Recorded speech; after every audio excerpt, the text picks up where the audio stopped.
Creo que se está grabando. Entonces, a ver, voy a ver nuevamente esto. Sí, se está grabando. Bueno, como les decía, lo último que vimos la clase pasada fueron las propiedades de la inversa de una matriz. Lo que vamos a ver hoy día rápidamente va a ser el cálculo de la inversa de una matriz. ¿Qué métodos conocemos para el cálculo de la inversa de una matriz? Bueno, podemos calcular la inversa de una matriz por definición. Podemos calcular la inversa de una matriz utilizando el método de Gauss-Jordan, ¿sí? O bien podemos calcular la inversa de la matriz usando el método de la adjunta. Este método de la adjunta no lo vamos a desarrollar acá en esta sección porque este método requiere de conocimiento del determinante de una matriz, ¿sí? Entonces, este último método lo vamos a ver como una aplicación de determinante de una matriz, ¿sí? En el tema siguiente. Entonces, lo que vamos a hacer ahora es mirar ejemplos de resolución del cálculo de la inversa de una matriz. Entonces dijimos, podemos calcular la inversa de una matriz por definición, ¿sí? Entonces, sabemos cuál es la definición de inversa de una matriz. Entonces vamos a utilizar, ¿sí?, esta definición para calcular la inversa de una matriz. Entonces, vamos a ir directamente a un ejemplo. Vamos a considerar esta matriz de 2 por 2 y queremos calcular su inversa. Como la definición de la inversa, en la definición de la inversa me dicen que si una matriz posee inversa, si una matriz A posee inversa, se tiene que cumplir estas igualdades, ¿sí? A por la inversa es lo mismo que la inversa por A es igual a la identidad.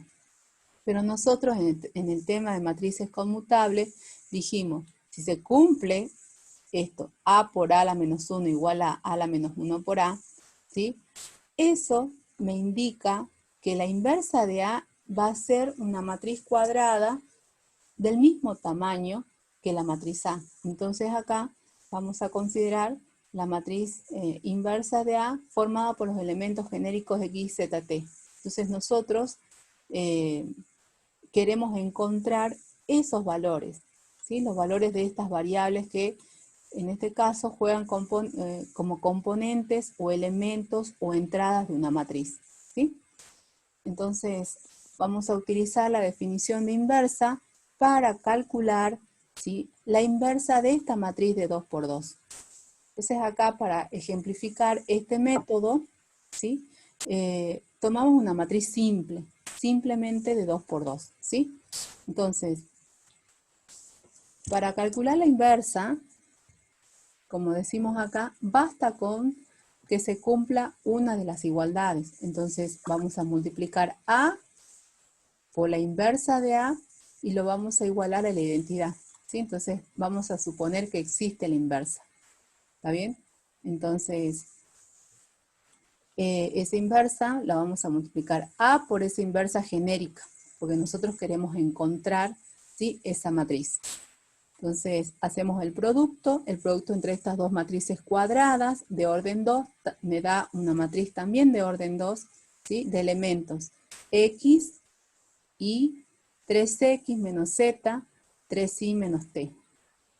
Esa es la matriz resultante del primer miembro. Y lo igualamos a la identidad. En este caso, como la matriz A de 2 por 2, la identidad también tiene que ser de orden 2, ¿sí? Entonces, haciendo las operaciones del primer miembro, acá aplico definición de igualdad de matrices, ¿sí? Dos matrices son iguales, si los elementos respectivos son iguales, por ende, acá me queda X igual a 1, Y igual a 0, 3X menos Z igual a 0, 3Y menos T igual a 1. Tenemos un sistema de 4 ecuaciones con 4 incógnitas, pero es de fácil resolución. Yo de acá concluyo que X vale 1, Y vale 0, Y en base al valor de X puedo calcular el valor de Z.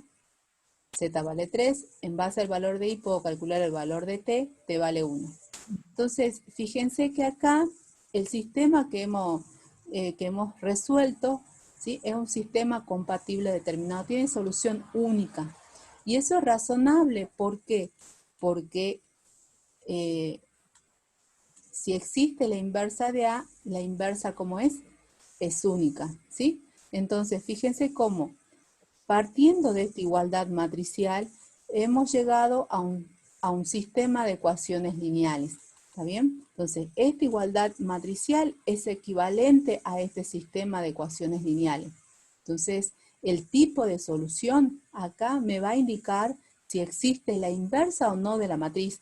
Porque si yo aplico la definición de inversa de una matriz, porque yo no sé si esta matriz posee inversa, ¿sí? Yo quiero determinar su inversa. Al parecer sí posee inversa, ¿sí? Porque acá me piden que determinen su inversa. Entonces, yo supongo que existe y la escribo en forma genérica, ¿sí? Entonces, resuelvo el sistema asociado a esta ecuación matricial y lo que obtengo, o esta igualdad matricial, ¿sí? Y lo que obtengo es un sistema de ecuaciones lineales. Tiene solución única, ¿sí? Eso me indica que sí existe la inversa de A, ¿sí? Y tiene esta forma, ¿sí? De elementos. La inversa de A tiene elementos 1, 0, 3, 1. Ahora, ¿qué hubiese pasado si yo tomo una matriz y le calculo su inversa por definición? Bueno, y obtengo como sistema equivalente a la ecuación matricial dada, un sistema que tiene infinitas soluciones. ¿Qué concluyo? ¿Puedo concluir que existe la inversa? ¿Y son muchas? No, porque nosotros habíamos probado con anterioridad, ¿sí? Habíamos demostrado que la inversa es única. Entonces, si el sistema que yo obtengo tiene infinitas soluciones, puedo concluir que la inversa de A no existe.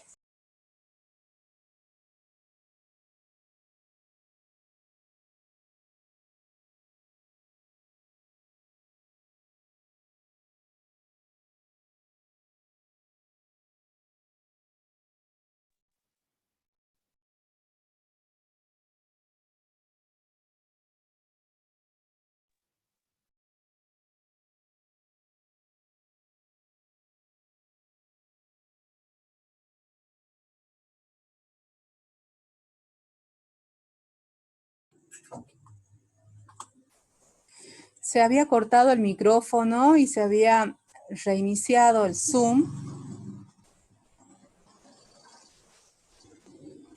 A ver qué me dicen en el chat. Parece que sí. A ver. Profe, ahora se la escucha. ¿Hasta dónde me escucharon? Porque se me fue el internet, se me volvió a reiniciar el Zoom. Unos 3 minutos atrás, la verdad no recuerdo bien la última parte. Bueno, a ver. ¿Alguien se acuerda de dónde me dejaron de la inversa de una, capaz que se le fue la inversa de una matriz? Bueno. Sí, se me fue el internet o no sé qué pasó. Bueno, entonces no está compartiendo nada, ¿verdad? No estoy compartiendo nada. No estoy compartiendo nada. No, profe. A ver, entonces volvamos a matrices y determinantes, compartir. Sí. Entonces habíamos dicho, no sé si se acuerdan, lo último o escucharon o no, tenemos diferentes métodos para calcular la inversa de una matriz, ¿sí? Utilizando la definición de inversa de una matriz, utilizando el método Gauss-Jordan y utilizando el método de la adjunta, ¿sí? Este último método, el método de la adjunta, como le dije con anterioridad, requiere del uso del determinante de una matriz, tema que no hemos visto. Por lo tanto, ese método, el método de la adjunta, lo vamos a ver en la aplicación del tema de determinantes, ¿sí? Ahora no. ¿sí? Lo que vamos a hacer ahora es determinar por definición la inversa de una matriz. ¿Sí? Este método, utilizando la definición inversa de una matriz, no es, no es el más recomendable. Muchos chicos lo utilizan y yo prefiero que no, ¿sí? Pero sí les tengo que, digamos, contar que este es un método de cálculo de la inversa de una matriz. ¿Por qué no me conviene utilizar en todos los casos la definición para calcular la inversa de una matriz? Porque fíjense que si yo quiero calcular la inversa de A, ¿sí? Profe, no se la ¿Sí? está escuchando. ¿No se escucha nada? Ahora. Se escucha entrecortado. Ahora se le escucha bien. Ay, no me digan Sí, que ahora Zoom tiene problemas. Esto es el colmo. No, sí se lo escucha bien, profe. Sí, se Sí, yo escucha, estuve profe. escuchando bien también. Sí, se escucha bien. Bueno, También de mi bueno. parte se escucha bien, profe. Bueno, a ver, entonces, aplicamos la definición para calcular el determinante de una matriz, ¿sí? Pero este método, como les decía, no es el más conveniente.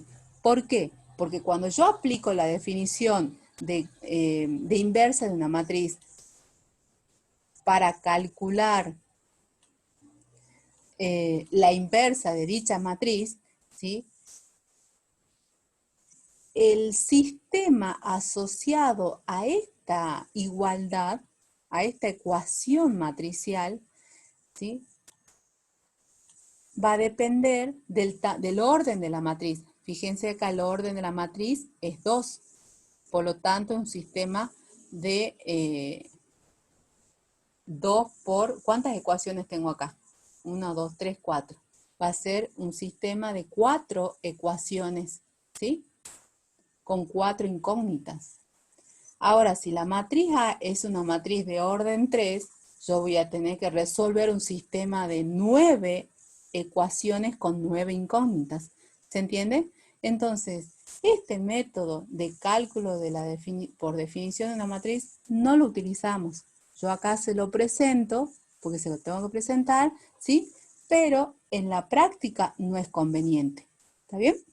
Entonces, en este ejemplo me piden que calcule la inversa de la matriz A. Entonces, aplico la definición de inversa de una matriz. Acá basta tomar una de las igualdades, ¿sí? Para calcular la inversa de la matriz A. Entonces, yo voy a tomar esta igualdad. Y voy a calcular la inversa utilizando esa igualdad. Entonces, parto de esa igualdad. Nosotros habíamos denotado de manera genérica la inversa de A, ¿sí? Utilizando esta matriz de elementos de entrada X y Z, T.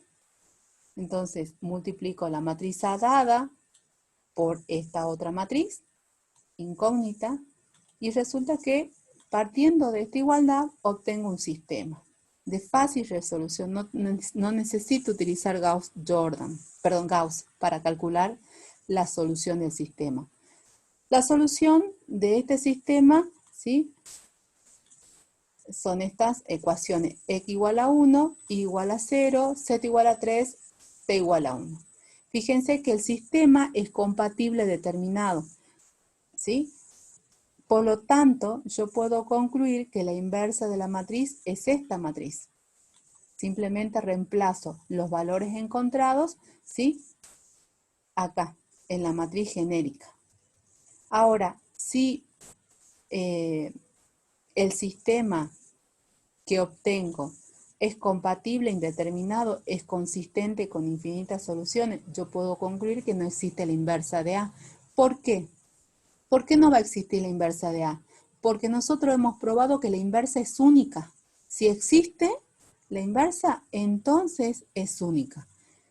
Aún con más razón, si el sistema encontrado es incompatible, inconsistente, puedo concluir que no existe la inversa de la matriz, ¿sí? Entonces, por eso después vamos a ver el determinante. El determinante me va a permitir decidir rápidamente si una matriz posee inversa o no. Entonces, lo primero que vamos a hacer en la práctica es calcular la inversa de la matriz, el determinante de la matriz para saber si posee inversa o no. Si posee inversa, entonces me pongo a calcular o aplicar el método que más me convenga para calcular la inversa de una matriz, ¿sí? Entonces, acá hemos aplicado la definición de inversa de una matriz para calcular, ¿sí? El a la menos 1, ¿sí? Para calcularla sería también. Bueno, ahora les voy a presentar el método de Gauss-Jordan. Este método lo utilizan mucho. Nosotros, por ejemplo, en ingeniería que trabajan con matrices de 4x4, 5x5, 6x6, en el peor de los casos, utilizan este método para calcular la inversa de una matriz y es el método de Gauss-Jordan. ¿Está bien? Entonces, ¿en qué consiste el método de Gauss-Jordan? Bueno, acá nosotros mencionamos un teorema muy importante que me va a permitir, en el cual nos vamos a respaldar para explicar en qué consiste este método de Gauss-Jordan, ¿sí? Entonces el teorema me dice lo siguiente: sea una matriz cuadrada de orden n, si una sucesión de operaciones elementales por filas reduce a la matriz A, ¿sí?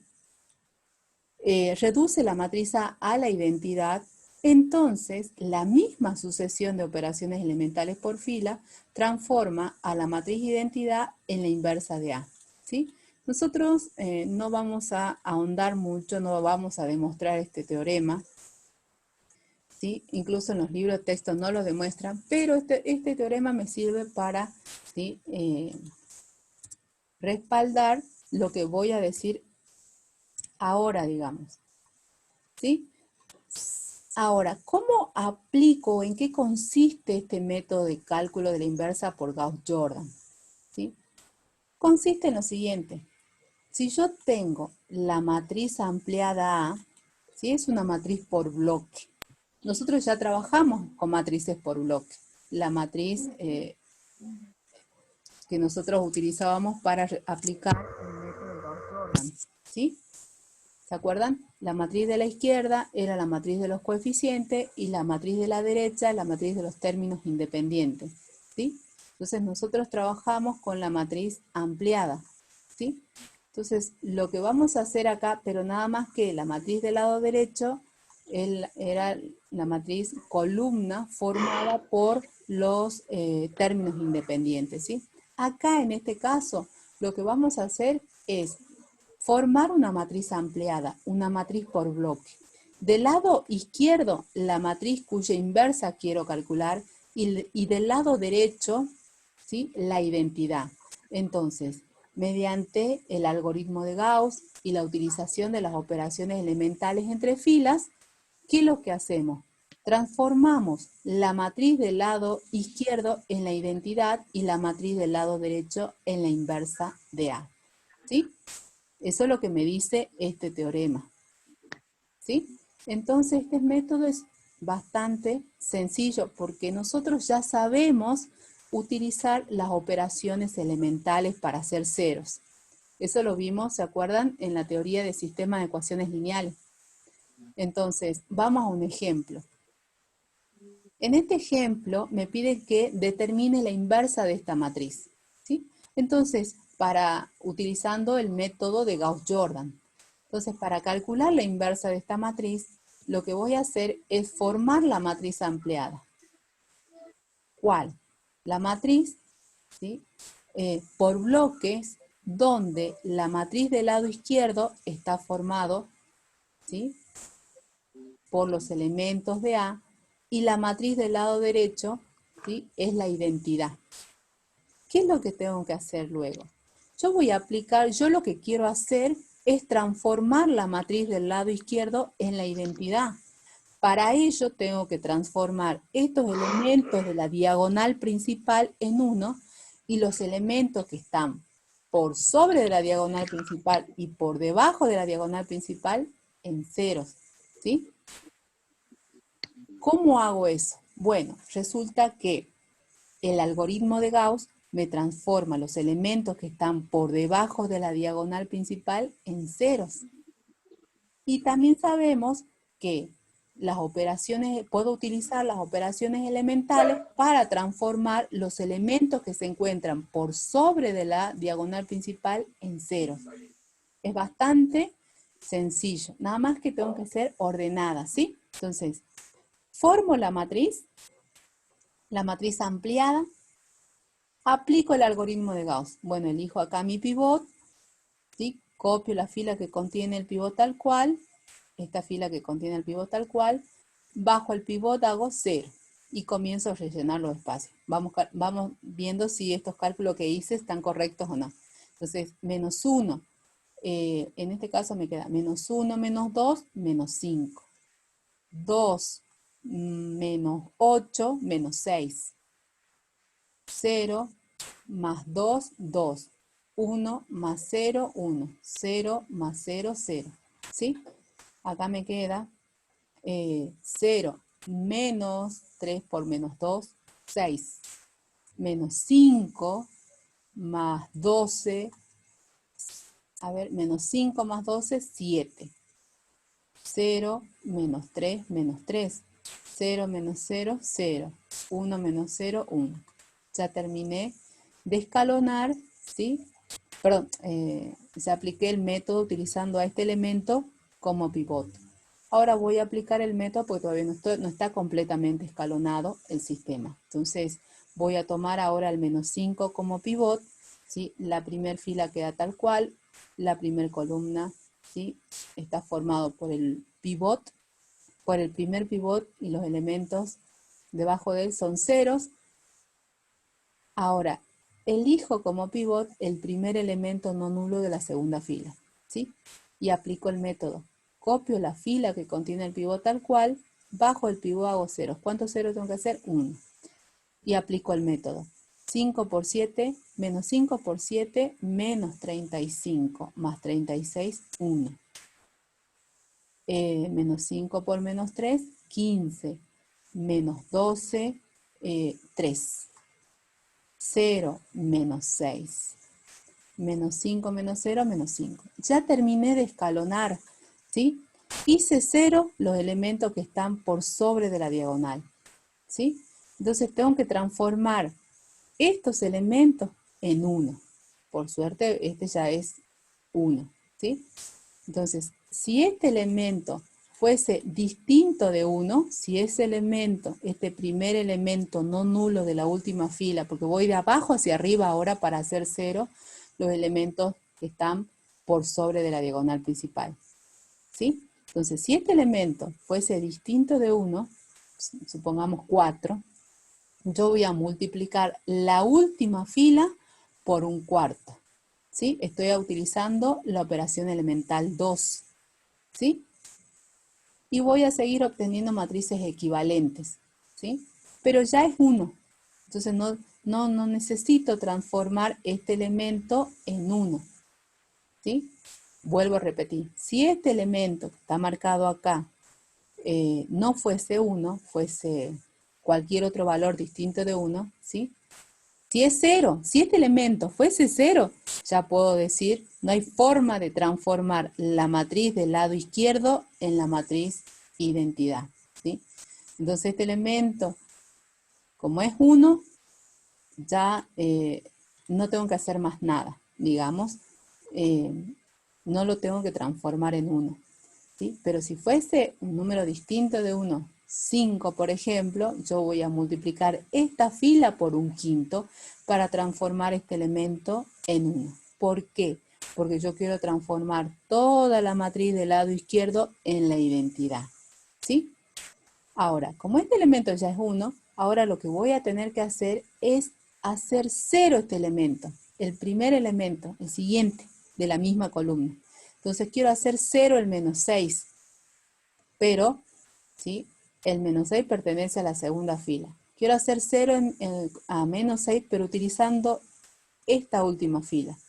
Por lo tanto, yo lo que voy a hacer es aplicar la operación elemental 3. Voy a multiplicar esta fila, ¿sí? Por una constante y al resultado le voy a sumar a la segunda fila, ¿sí? De esa manera transformo este elemento en 0, ¿sí? Entonces, Eso es lo que voy a hacer ahora. Multiplico la última fila por una constante. ¿Cuál constante me conviene utilizar? Bueno, como yo quiero hacer 0 este elemento con el 1, entonces al 1 le tengo que multiplicar por 6 y a ese resultado sumarle este valor. El resultado final, ¿cuánto me da? 0. Y de esa manera voy a hacer 0 el elemento menos 6. ¿Sí? Entonces, hago 0 con este elemento. Entonces, multiplico la última fila por 6 y al resultado, ¿sí?, le sumo la segunda fila. Fíjense que la punta de la flecha me indica la fila que se va a modificar. La punta de la flecha, ¿sí?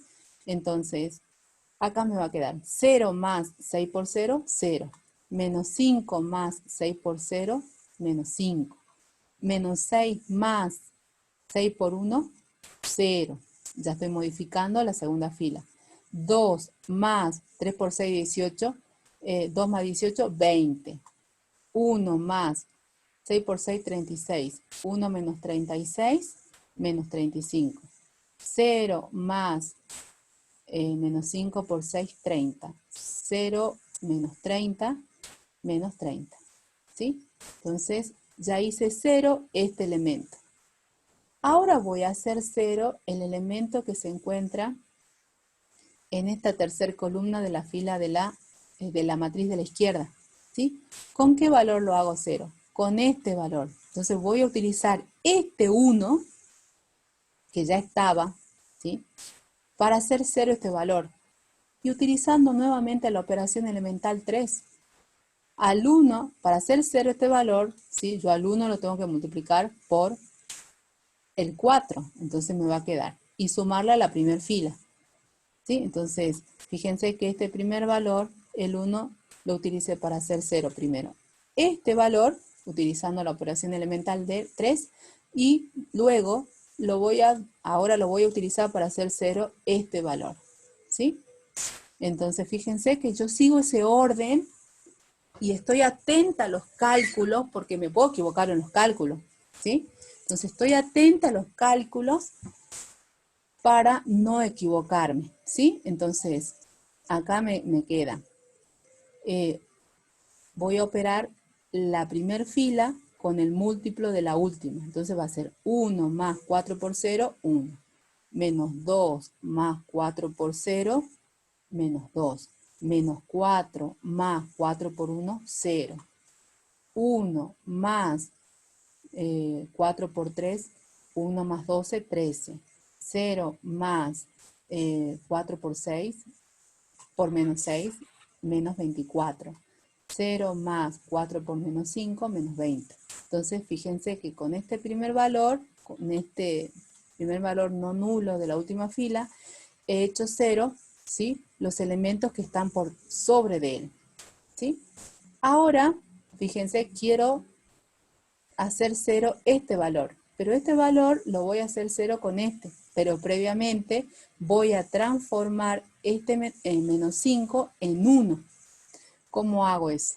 Y bueno, voy a aplicar la operación elemental 2. Voy a multiplicar a la segunda fila por menos un quinto. ¿Sí? Entonces, al multiplicar la segunda fila por menos un quinto, voy a transformar este valor en 1. Entonces me queda 0 por un quinto, 0. Menos 5 por un quinto, por menos un quinto, 1. 0 por menos un quinto, 0. 4 por menos un quinto, perdón, 20 por menos un quinto, menos 4. Menos 35 por menos un quinto, 7. Menos 30 por menos un quinto, 6. ¿Sí? Entonces ya he transformado este valor, ¿sí?, en 1. Ahora, ¿qué voy a hacer? Bueno, voy a aplicar la operación elemental 3 para transformar el menos 2 en 0, haciendo uso este valor. ¿Sí? Entonces, lo que hago es lo siguiente. Bueno, acá me va a quedar 1 más 2 por 0, 1. ¿Sí? Menos 2 más 2 por 1, 2. Menos 2 más 2, 0. 0 más 0, 0. 13 más 2 por 4, 2 por menos 4, menos 8. 13 menos 8, 5. menos 24, más 14, menos 10, menos 20, más 12, menos 8. Entonces, fíjense que ya con esta última operación elemental he logrado transformar la matriz de la izquierda en la identidad. Entonces, lo que me queda del lado derecho va a ser la inversa de A. Por lo tanto, podemos concluir que la inversa de A es esta matriz. ¿Sí? Fíjense que no es complicado, hay que ser ordenado simplemente, ¿sí? Hay que ser ordenado, nada más.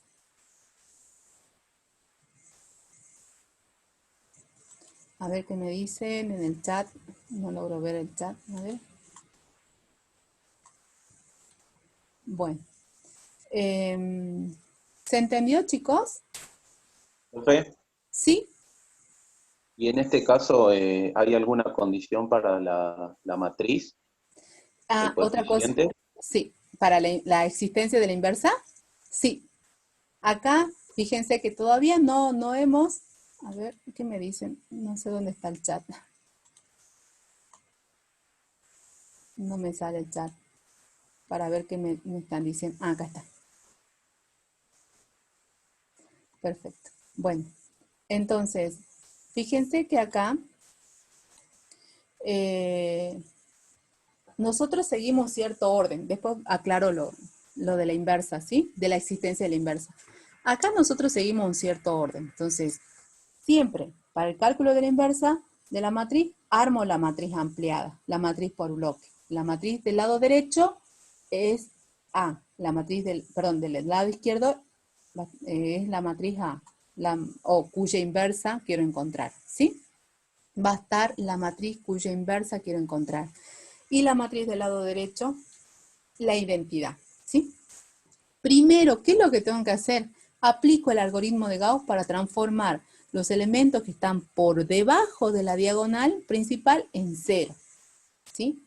Ahora, y ahora comienzo a hacer 0 los elementos que están por sobre del primer elemento no nulo de la última fila, ¿sí?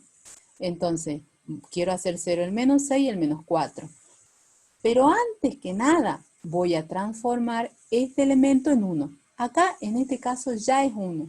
Entonces, comienzo a aplicar la operación elemental 3, ¿sí? Para hacer 0 este valor, y luego aplico nuevamente la operación elemental 3 para hacer 0 este otro valor. Entonces, hacemos 0, ¿sí? Los elementos, en ese orden, que están por sobre del elemento no nulo de la última fila, ¿sí? Utilizando la operación elemental 3. Ahora, he transformado en 0 esos elementos. ¿Qué necesito hacer? Transformar en 0 el menos 2. Pero antes que nada, ¿sí? Yo a este elemento lo voy a transformar en 1. Recuerden que la matriz del lado izquierdo tiene que quedar, ¿sí? La identidad. Entonces, para transformar el menos 5 en 1, utilizo la operación elemental 2. ¿Sí? Multiplico una fila por una constante apropiada. Una vez que hago eso, ¿sí? Una vez que tengo un 1 acá, ¿sí? Transformo el menos 2 utilizando la operación elemental 3. ¿Vieron que no es complicado? Hay que seguir un orden nada más. No hay que ser desordenado, ¿sí? Entonces, si yo sigo un orden y, digamos, no cometo ningún cálculo o error de cálculo en este camino, fácilmente voy a encontrar la inversa de A, ¿sí? Entonces, la inversa de A tiene que cumplir estas igualdades, ¿sí? Te tienen que dar estas igualdades. Entonces, queda como tarea que ustedes demuestren que A por la inversa de A es lo mismo que la inversa de A por A y es igual a la identidad, ¿sí? Entonces, eso que queda como tarea para ustedes, ¿sí? Ahora, ¿cómo me doy cuenta? Porque nosotros en el cálculo de la inversa por definición nos dábamos cuenta que esa matriz no poseía inversa, ¿sí? Resolviendo el sistema. Si el sistema acá en este caso me da solución vacía, me da como solución el conjunto vacío, así se expresa correctamente, Entonces ya puedo determinar que esa matriz no posee inversa. Si ese sistema es consistente con infinitas soluciones, es decir, compatible e indeterminado, también puedo asegurar que la matriz A no posee inversa, ¿sí? Acá, ¿cómo me doy cuenta si una matriz posee inversa o no? Resulta que si yo comienzo a escalonar por el algoritmo de Gauss y esta fila se me anula completamente, ahí ya puedo asegurar que la matriz dada no posee inversa. ¿Se entiende? Si esta fila de la matriz del lado izquierdo, ¿sí?, se me anula completamente, si una fila de la matriz del lado izquierdo se me anula completamente, ahí puedo asegurar que la matriz A no posee inversa. ¿Por qué? No, porque no va a haber forma, ¿sí?, de transformar esta matriz dada en la identidad. ¿Me explico? Entonces así me doy cuenta. Hasta que aprendamos, ¿sí?, el tema de determinantes y ahí podemos, obtener, ¿sí?, una herramienta, una propiedad que me permite determinar rápidamente si una matriz posee inversa o no, ¿sí? Esa propiedad yo se lo voy a mencionar ahora. Me dice que si el determinante de una matriz es distinto de cero, entonces la matriz, eso es equivalente a decir que la matriz posee inversa, ¿sí? Entonces, si el determinante me da 0, automáticamente ya puedo asegurar que la matriz no posee inversa. Pero eso lo vamos a ver en el tema determinante, ¿sí? Bueno, dijimos que el método de la adjunta no lo vamos a presentar ahora, lo vamos a presentar después cuando veamos el tema de determinante. ¿Quedó claro el cálculo de la inversa de la matriz por Gauss-Jordan? ¿O hay alguna duda?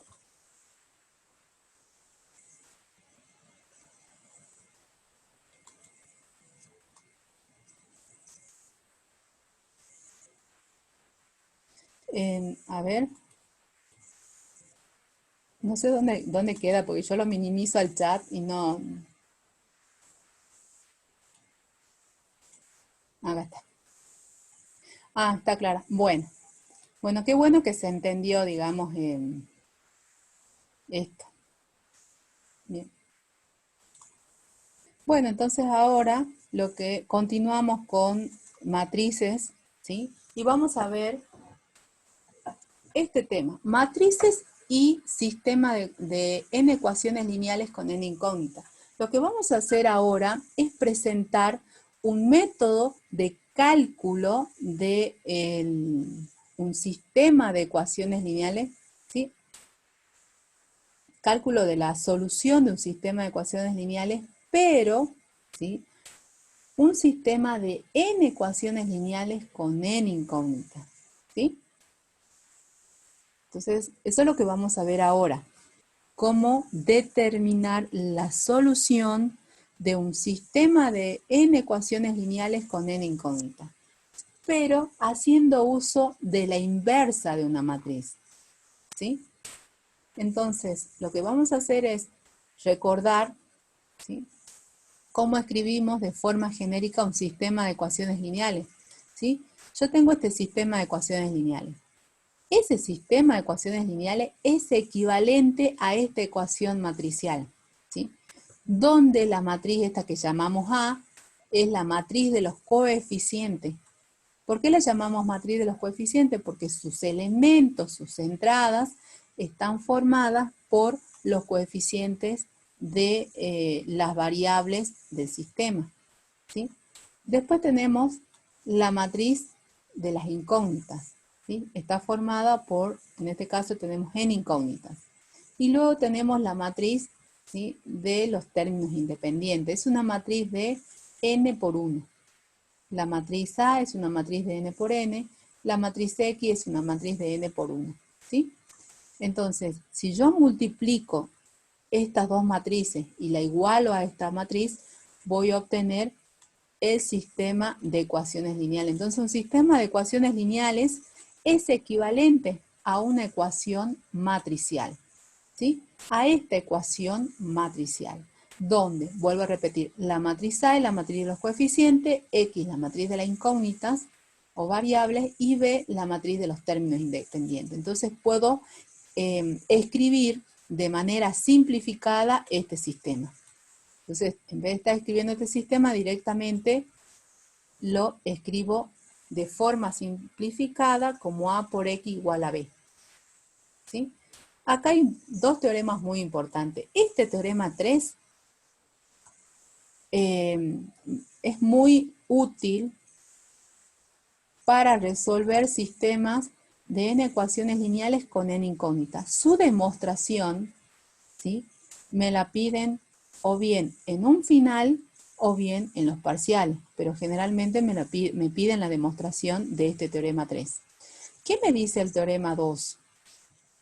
Bueno, el teorema 2 me dice que un sistema de ecuaciones lineales de la forma AX igual a B en el sistema de ecuaciones lineales AX igual a B, si A es inversible y de orden n con B distinto del vector nulo, ¿sí?, o sea, no se trata de un sistema homogéneo, ¿sí?, entonces ese sistema tiene solución única. Entonces el sistema tiene solución única siempre y cuando la matriz de los coeficientes sea inversible. ¿Está bien? Y vamos al teorema 3. El teorema 3 me dice que el sistema de la forma AX igual a B, donde A es inversible, ¿sí?, va a tener solución única y esa solución es de esta forma. A a la menos 1 la puedo conseguir multiplicando la inversa de A por B. ¿Sí? La demostración es bastante sencilla. Entonces, para demostrar esta implicación, identifico la hipótesis, ¿sí?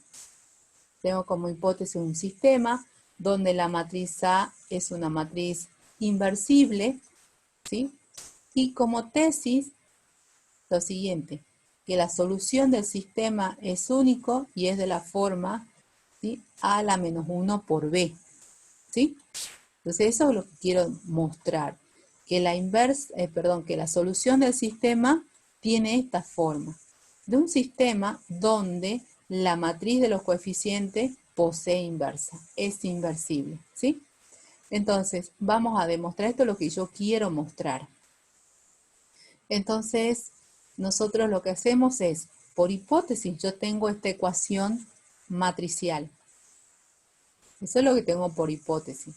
¿Qué es lo que hago luego? Multiplico ambos miembros por la inversa de A. Mi objetivo es llegar a esto, ¿sí? Demostrar que la inversa es esta. Perdón, que la solución del sistema es esta, ¿sí? Es esta matriz. Entonces, voy a premultiplicar, partiendo de esta igualdad, premultiplico ambos miembros por la inversa de A.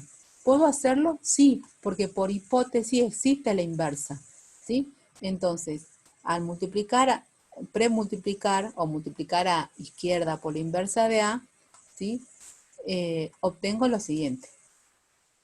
¿Qué es lo que hago luego? Asocio la inversa con A. La inversa de A, ¿sí?, con A. Entonces, pero como A es inversible, este producto, ¿cuánto me da? La identidad. Y me queda la identidad por X, pero la identidad es el neutro multiplicativo del producto de matrices cuadradas.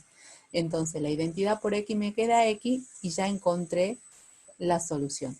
Pero además necesito mostrar que la solución es única, ¿sí? Entonces, a esta ecuación que obtuve la llamo 1. Ahora, si yo quiero demostrar que algo es único, ¿qué es lo que hacemos? Suponemos que hay dos, ¿sí? En este caso, dos soluciones.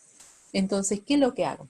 Bueno, supongo que X' es otra solución, ¿sí?, del sistema AX igual a B, ¿sí? Entonces, si X' es otra solución del sistema X igual a B, si yo reemplazo, ¿sí?, X por X', la igualdad supuestamente se sigue manteniendo, ¿sí?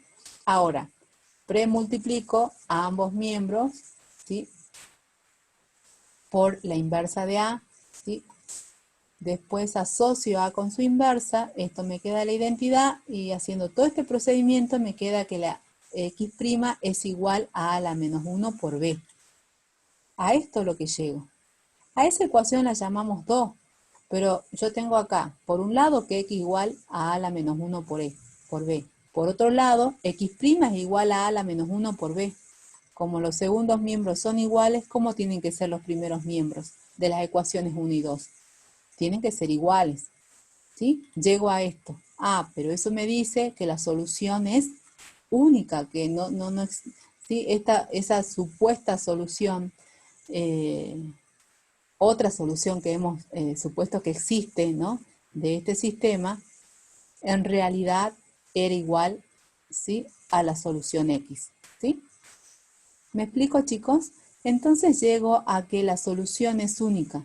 Esta demostración así tal cual la tienen que, ¿sí? Bueno, me la piden en el examen final, ¿sí? Entonces, o en los parciales también me pueden pedir esto. Así que ustedes lo estudian porque no es nada complicado. Fíjense que la idea no es complicada, digamos. Sí, hay que ir justificando qué propiedad vamos utilizando, ¿sí?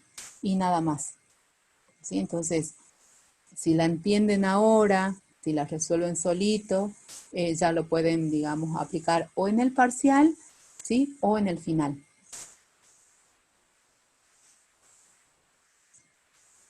Bueno, acá lo que hago es utilizar, digamos, la inversa de una matriz para determinar, ¿sí?, la solución del sistema de ecuaciones lineales. Eso es lo que me dice acá. Resuelve el siguiente sistema de ecuaciones lineales utilizando la inversa de la matriz de los coeficientes. Entonces, a mí me dan el sistema, está ordenado, ¿sí?, los términos independientes están en el segundo miembro.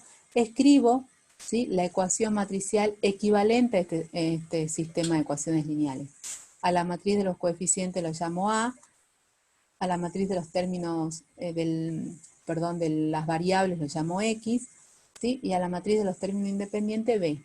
Yo quiero resolver este sistema utilizando, ¿sí?, la inversa de una matriz, es decir, utilizando el teorema 3. Ahora, ¿será que puedo aplicar el método? Bueno, todo va a depender de cuánto vale el determinante de A. Bueno, en este caso, todo va a depender si, así sería en este caso, todo va a depender si existe la inversa de A o no. Pero esta matriz A, nosotros a esta matriz A, fíjense, es esta, si ya le calculamos la inversa de esta matriz A. Lo hicimos en el ejemplo anterior, ¿se acuerdan? Entonces, es esta. Entonces no tengo que hacer este trabajo. Obviamente ustedes en el parcial van a tener que mostrar todo este procedimiento, ¿no?, en la resolución. Entonces nosotros ya hicimos el cálculo de la inversa de A, vimos que sí existe la inversa, ¿sí? Entonces lo único que tengo que hacer es, no necesito calcular la inversa, vuelvo a repetir, lo único que tengo que hacer es este producto, ¿sí? Entonces, multiplico la inversa de A que calculamos en el ejercicio anterior, ¿sí?, por la matriz de los coeficientes. La matriz de los coeficientes es 0, 1, 0, ¿no? Y yo acá puse 0, 0, 1. ¿Qué cabeza? Bueno, entonces esto me da primer fila, primer columna, vamos corrigiendo, menos 10. Segunda fila, primer columna, acá me queda 7. Tercer fila, primer columna, menos 6.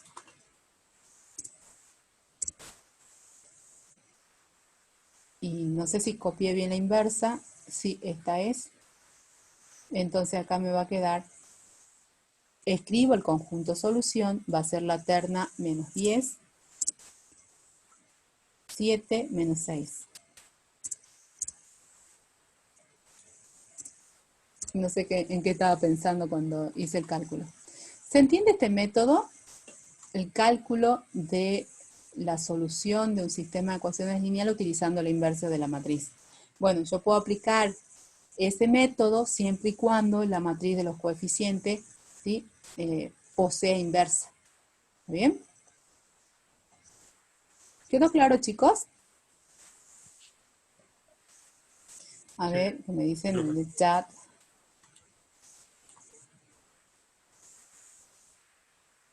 Profe, yo no entendí cómo calculó al final. A ver, Julio, ¿qué parte no entendiste?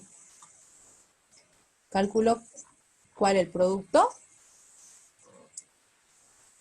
Si querés, a ver, así no me entiendo.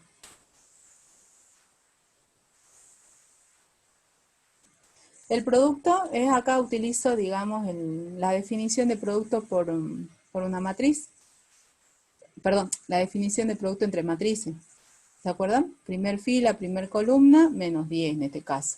Porque es 5 por 0 más menos 10 por 1 más menos 8 por 0. Segunda fila, primer columna, 7. Tercera fila por primer columna, menos 6. ¿Sí? ¿Eso no se entendió? Ahora, vuelvo a repetir. Acá, yo quiero resolver el sistema, ¿sí?, de ecuaciones lineales utilizando la inversa de la matriz. Entonces, lo primero que tengo que hacer es tomar el sistema y escribir la ecuación matricial. ¿Está bien? Luego, ¿qué hago? Bueno, luego lo que hago es calcular la inversa de la matriz.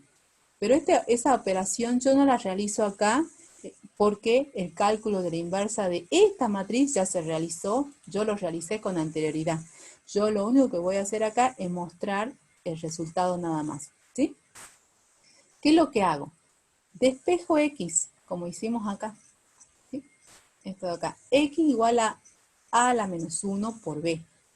Entonces, utilizo la inversa de A encontrada en el ejemplo anterior, ¿sí? Reemplazo la inversa de A acá en este primer factor y reemplazo acá en B, ¿sí?, por la matriz de los términos independientes, ¿sí?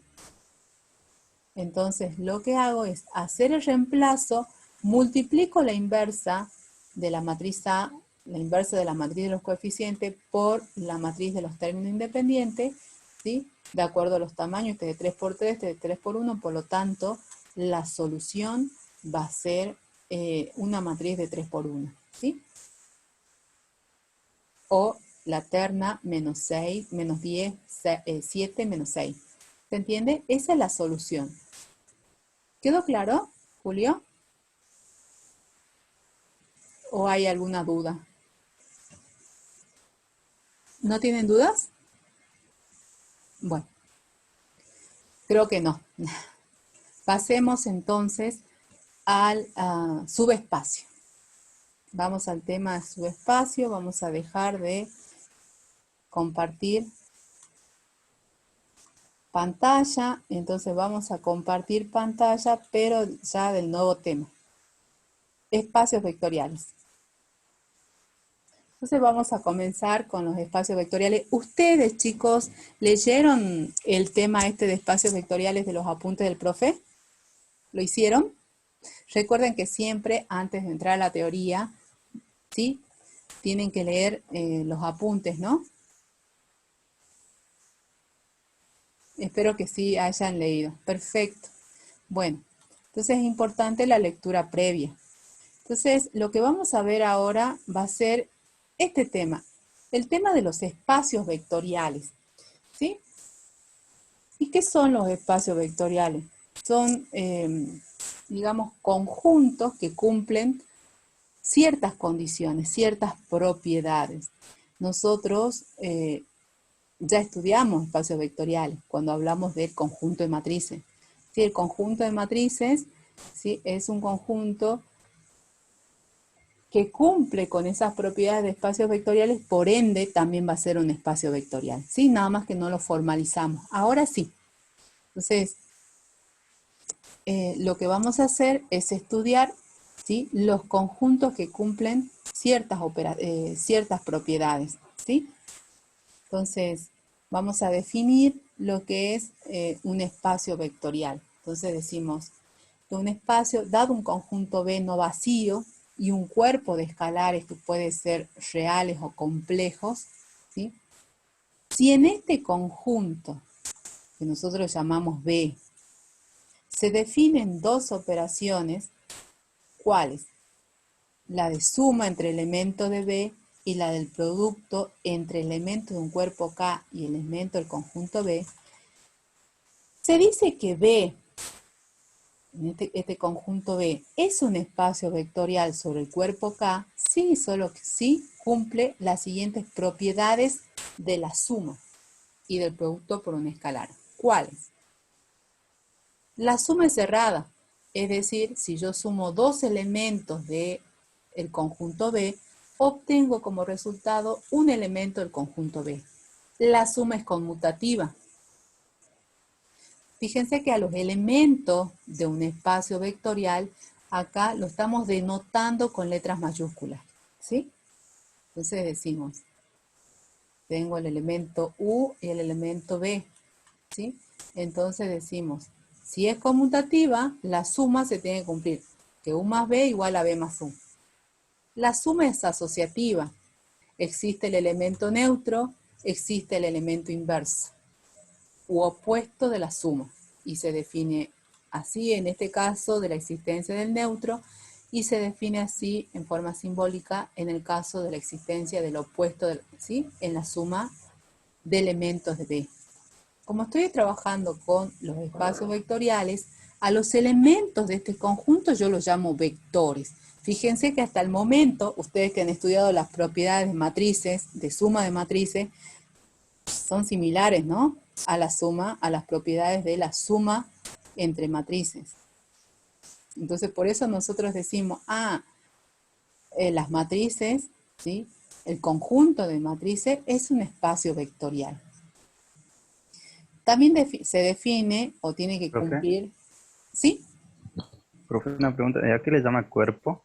¿Un cuerpo de elementos El K cuerpo o algo? también es un conjunto, pero un conjunto de elementos que cumplen ciertas propiedades. A eso lo llamamos cuerpo. Seguramente ustedes lo definieron en Introducción a la Matemática, porque ustedes en Introducción a la Matemática trabajaron con los reales, con los números reales y los números complejos, y seguramente le hablaron de esa estructura algebraica, el cuerpo, ¿sí? Por eso yo acá directamente lo menciono, digamos. Nosotros lo llamamos cuerpo, por ejemplo, ejemplo de cuerpo, los números reales y los números complejos, ¿sí? ¿Está bien? Entonces nosotros acá nos vamos a enfocar en el conjunto, en un conjunto denominado espacio vectorial, que es una estructura algebraica, así como esto, los reales y los complejos, ¿sí? Pero nada más que acá estos constituyen cuerpos, digamos. Entonces, un conjunto que cumple ciertas propiedades, ¿sí? ¿Está bien? Bueno, entonces, continuemos con las propiedades. Acá terminamos con las propiedades de la suma, ¿sí? Ahora comenzamos con las propiedades del producto por un escalar. Entonces acá decimos el producto por un escalar es cerrado, y lo definimos así. Es distributivo respecto a la suma de escalares, y es distributivo respecto a la suma de elementos de B. Este B es este, ¿no?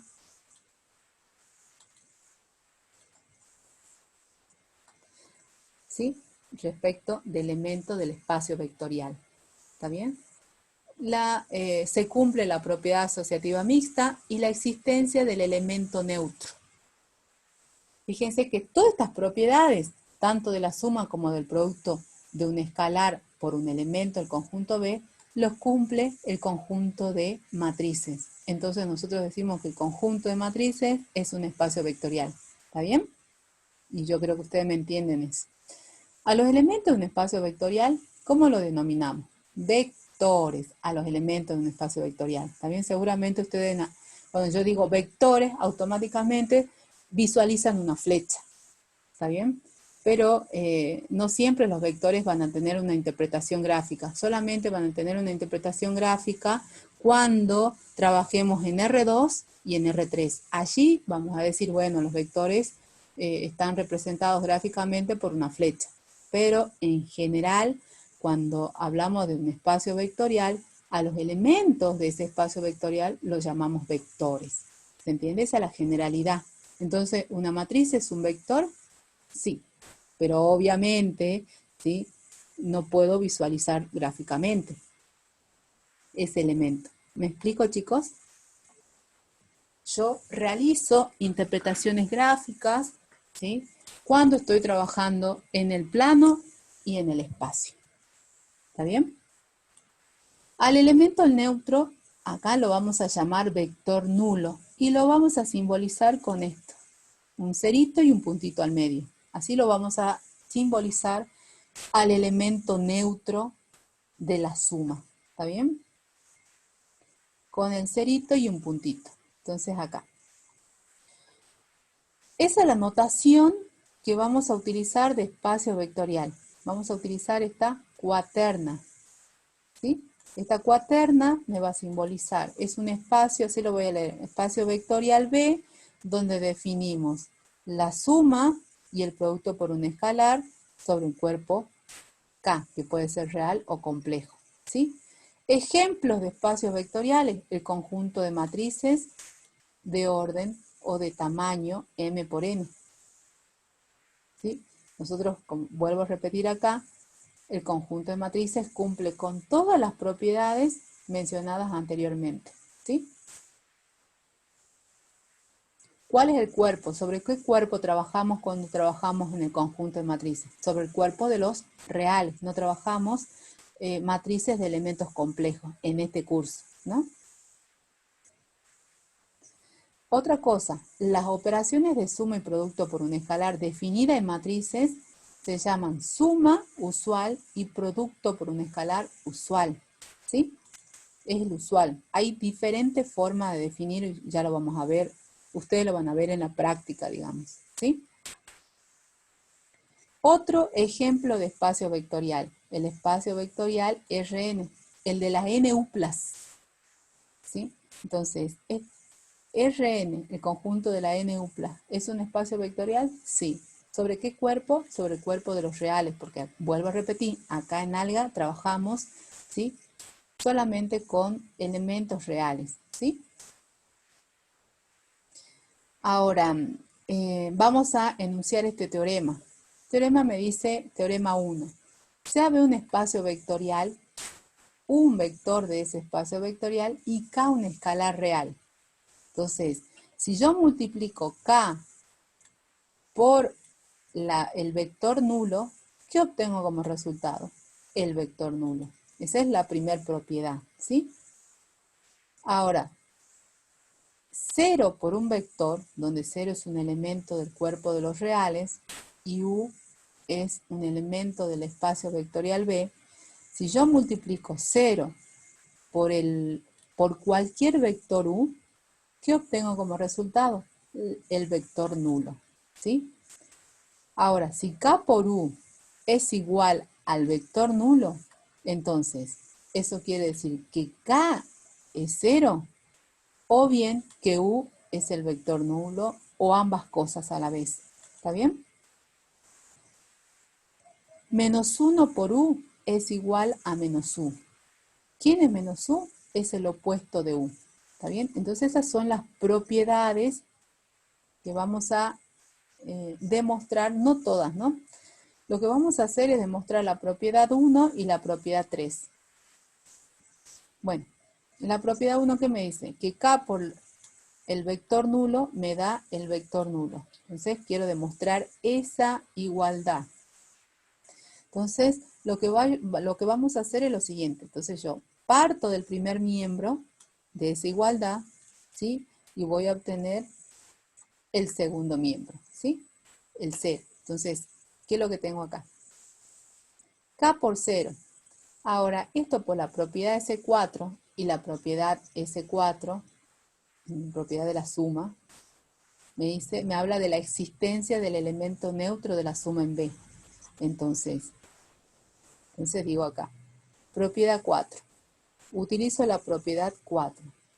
Entonces, K, yo al vector nulo lo puedo expresar así, como 0 más 0, la suma de estos dos. ¿Por qué? Porque, bueno, he tomado al vector nulo como el neutro de la suma. ¿Está bien? Yo este vector nulo lo puedo expresar como 0 más 0. ¿Sí? Vector nulo más el vector nulo. Entonces me queda K por el vector nulo más el vector nulo. Ahora, por la propiedad 3. ¿Qué me habla la propiedad 3? De la propiedad distributiva. ¿Se acuerdan? P sub 3. Entonces, distributiva respecto a la suma de elementos de B. Respecto a la suma de vectores. ¿Está bien? Entonces, yo a esto lo puedo expresar como K por 0 más K, o K por el vector nulo más K por el vector nulo, por la propiedad 3. Entonces acá me queda K por el vector nulo igual a K por el vector nulo más K por el vector nulo. ¿Sí? ¿Qué es lo que hago luego? Yo lo que voy a hacer es lo siguiente. Entonces, tengo K por el vector nulo. Yo acá por el vector nulo le voy a, o sea, ¿qué es lo que hago?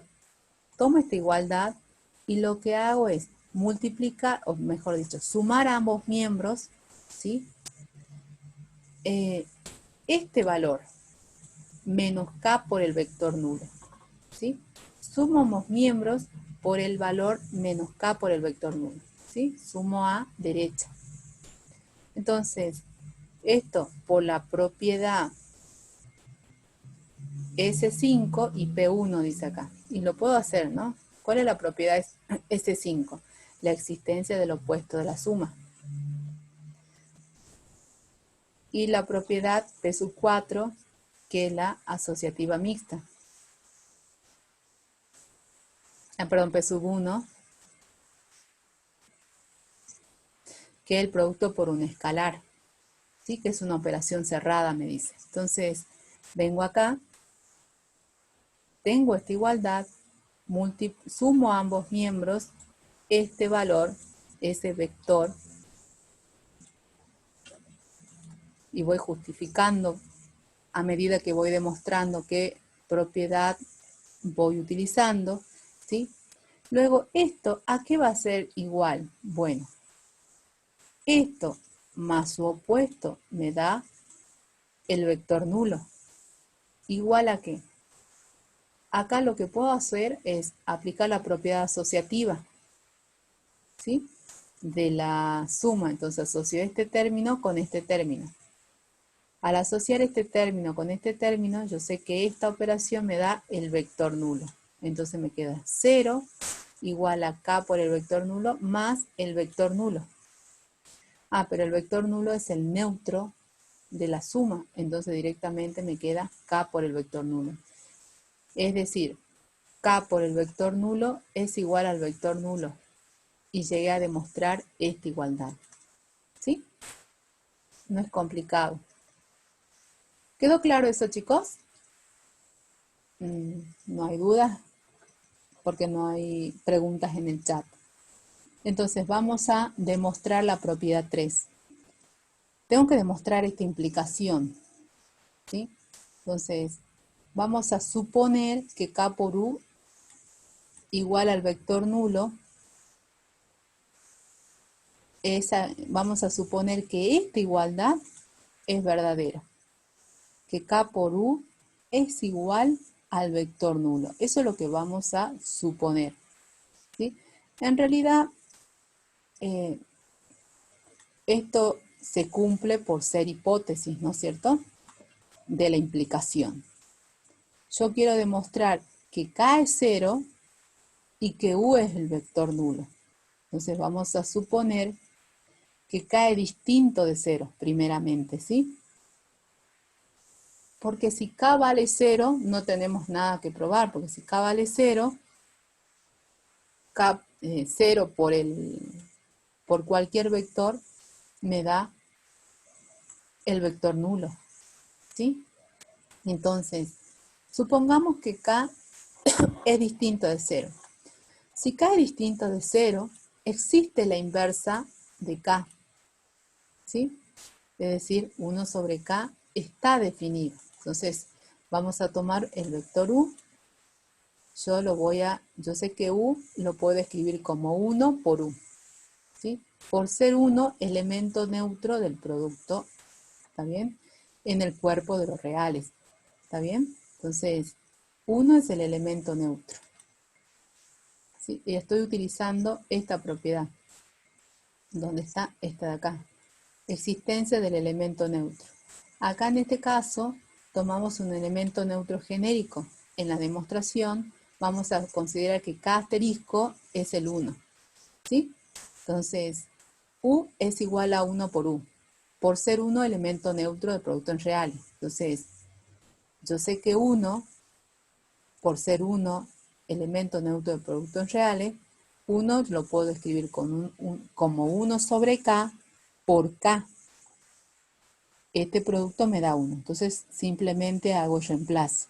Y lo puedo hacer, ¿por qué? Porque K es distinto del vector nulo, entonces posee inverso multiplicativo, ¿sí? Entonces, el inverso multiplicativo de K por K me da 1. Por eso hago ese reemplazo. Utilizo la propiedad asociativa mixta. Y al utilizar la propiedad asociativa mixta, me queda, ¿sí?, esto. Asocio K con U. Ahora, por hipótesis, ¿yo qué sabía por hipótesis? Por hipótesis, yo sé que, ¿dónde está? K por U es igual al vector nulo. Entonces, K por U es el vector nulo. Ah, pero 1 sobre K por el vector nulo, por la propiedad 1, me da el vector nulo. Entonces, he mostrado que si K es distinto de 0, entonces U necesariamente tiene que ser igual al vector nulo. ¿Se entiende, chicos, la demostración? Y si K es 0, no hay nada que demostrar, recuerden eso, ¿no? ¿Quedó claro? ¿O hay alguna duda al respecto? Profe, Sí, hablando de los espacios vectoriales, ¿puede sí, hablar del espacio vectorial nulo? sí. Acá todavía sí vamos a hablar de los espacios vectoriales, en realidad de los subespacios. El conjunto formado por el vector nulo es un caso de subespacio, digamos, o espacio vectorial más pequeño dentro de otro. ¿Qué pasa con ese conjunto? ¿Hola? Profe, Sí, ese subespacio se encuentra en todos los espacios vectoriales. ¿Puede ser eso? relacionado a la demostración, me estás Sí, hablando de la... hablando de los espacios vectoriales, ejemplos que daba. Sí, sí, ya vamos a hablar de los subespacios, ¿sí? Porque el conjunto formado por el vector nulo es un subespacio o espacio vectorial más Ah, pequeño dentro de otro, ¿sí? bueno, ¿Está bien? Bueno, ahora vamos a hablar de los subespacios. ¿Y qué son los subespacios? Bueno, los subespacios son subconjuntos de un espacio vectorial, ¿sí?, que cumple también todas las propiedades, ¿sí?, que cumple un espacio vectorial. Es decir, un subespacio es un espacio vectorial más pequeño dentro de otro. Eso es un subespacio. Entonces acá me dan la definición de subespacio, dado un conjunto S incluido en B, donde B es el espacio vectorial, con las operaciones de suma y producto sobre un cuerpo de escalares, decimos que S es un subespacio de B si y solo si S es un espacio vectorial con las mismas operaciones de suma y producto definidas en el espacio vectorial B, sobre el mismo cuerpo de escalar. Entonces, es simple, esta es la definición. La estudian porque en los finales le piden, ¿sí? No en los parciales, pero en los finales sí. Entonces, ¿qué es un espacio vectorial? Perdón, ¿qué es un subespacio? Un subespacio es un subconjunto de un espacio vectorial B, ¿sí?, que también es un espacio vectorial más pequeño dentro de otro, ¿sí? Es decir, cumple todas las propiedades del espacio vectorial. Ahora la pregunta es, ¿todo subconjunto de un espacio vectorial más grande es un subespacio? Y la respuesta es no. No todo subconjunto de un espacio vectorial más grande es un espacio vectorial. ¿Está bien? Se puede, ¿sí? No todo subconjunto de un espacio vectorial se puede denominar subespacio. ¿Está bien? Ahora, ¿cómo podemos hacer para determinar si un espacio vectorial, perdón, si un conjunto, si un subconjunto, ¿sí?, incluido en un espacio vectorial es también un espacio vectorial o subespacio.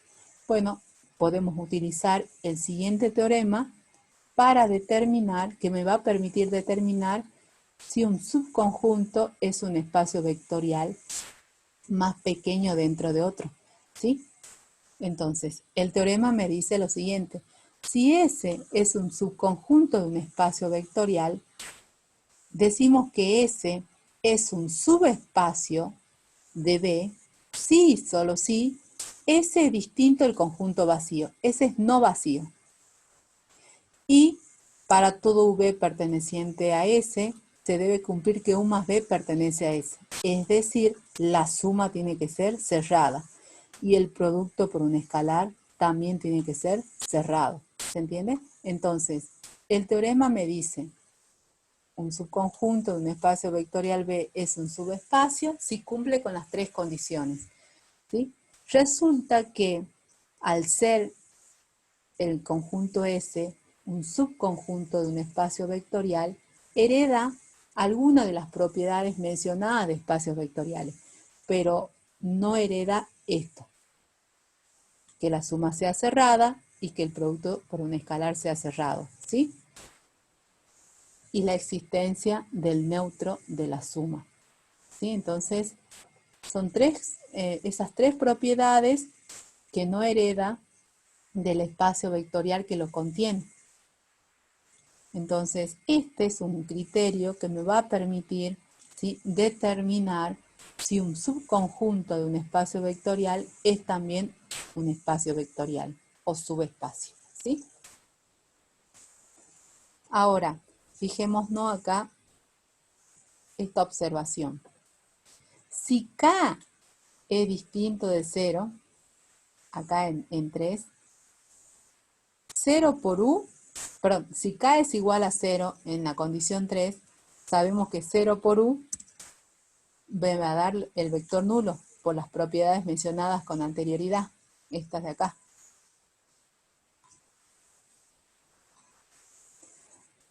Eso implica que si S es un subespacio, entonces el vector nulo tiene que pertenecer a S. ¿Está bien? Entonces nosotros sabemos que si K es el vector nulo, si K es 0, entonces 0 por U es un vector. ¿Pero cuál vector? El vector nulo, ¿sí? Pero como el producto por un escalar es cerrado, el vector nulo tiene que pertenecer a S, porque el producto por un escalar es cerrado, ¿sí? Entonces, este resultado me está indicando que todo subespacio contiene necesariamente al vector nulo, ¿sí? Todo subespacio contiene necesariamente al vector nulo, ¿sí? Entonces, eso es una condición necesaria, no suficiente. Entonces, si a mí me dan un conjunto o subconjunto, si ese subconjunto no posee o no contiene al vector nulo, yo puedo afirmar, ¿sí?, que ese subconjunto no va a ser un subespacio. Pero si lo contiene al vector nulo, no puedo decir nada. ¿Por qué? Porque la condición es necesaria, pero no suficiente. ¿Se entiende? Entonces, vuelvo a repetir. El hecho de que el vector, si el vector nulo no pertenece a un subconjunto, yo puedo afirmar que ese subconjunto no es un subespacio. Pero si pertenece el vector nulo al conjunto, no puedo decir nada, si es subespacio o no. ¿Quedó claro eso, chicos? ¿O hay alguna duda? Otra aclaración que hacemos acá es que si alguna de las condiciones anteriores, alguna de estas no se cumple, nosotros podemos decir, bueno, que ese no es subespacio, ¿sí?, de B. No es un espacio vectorial más pequeño dentro de otro. Y este B es este B. Vamos cambiando. ¿Quedó claro, chicos, eso o no? Entonces, acá lo que tenemos es un criterio, un teorema que me va a permitir determinar si un subconjunto de un espacio vectorial es también un espacio vectorial más pequeño, ¿sí? Más pequeño, o subespacio también podemos decir. Sí, acá me hacen una pregunta. Si no es subespacio, ¿qué sería? No es subespacio, es un subconjunto simple nomás. Porque la cuestión es acá, como yo les decía.